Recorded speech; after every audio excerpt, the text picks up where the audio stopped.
ప్రియులారా, ఎఫెసీ పత్రిక 4:13 పౌలు ఏంటంటే ఏమేమి పరిచర్యలు, ఎన్ని విధాల పరిచర్యలు ఉన్నాయన్నది చెప్పారు అనమాట. ఏంటంటే అపోస్తలు, ప్రవక్తలు, సువార్తికులు, కాపరులు, ఉపదేశకులు అంటే బైబిల్ టీచర్స్ అని చెప్పడం జరిగింది. అందులో ప్రవక్త అనేవాడు ఎవడు, ప్రవక్త పిలుపు కలిగి ఉన్న వారిలో ఏమి లక్షణాలు కనబడతాయని మనం కనుక చూసినట్లయితే, ప్రవక్త అనేవాడు జరగబోవు దాన్ని దేవుని సన్నిధిలో కనిపెట్టి తెలుసుకొని వాటిని ప్రవచిస్తాడు.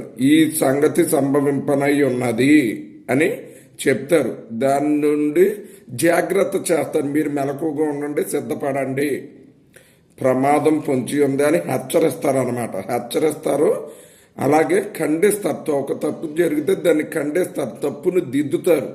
అలాగే దుఃఖములో నిరీక్షణ లేక ఉన్నవారిని ఆదరిస్తారు. అలాగే నిరీక్షణ లేని వారికి ధైర్యాన్ని ఇస్తారు, బలపరుస్తారు అన్నమాట. అంత మాత్రమే కాకుండా బైబిల్లో నాతాన్ అని ఒక ప్రవక్త ఉన్నాడు. దావీదు పాపం చేసినప్పుడు వెళ్ళి, అది ఎవరికి తెలియదు, యాక్చువల్గా మూడో కంటికి తెలియకుండా చేసిన పని బట్టబయలు చేశాడు. అంటే మన గుట్టు, మన రహస్యం ఎవరికి తెలియదు అనుకున్న సంగతిని సైతం బట్టబయలు చేసేసి దాని నుండి కూడా దేవుని మనస్సులోని మాట ఏమై ఉంటుంది, దేవుని మనస్సు ఎరిగి దాన్ని తెలియపరుస్తాడు.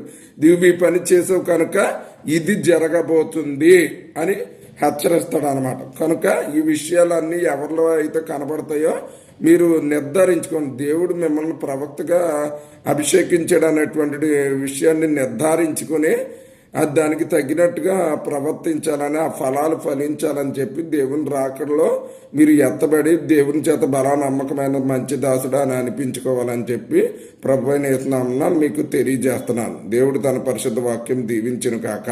ఆమేన్.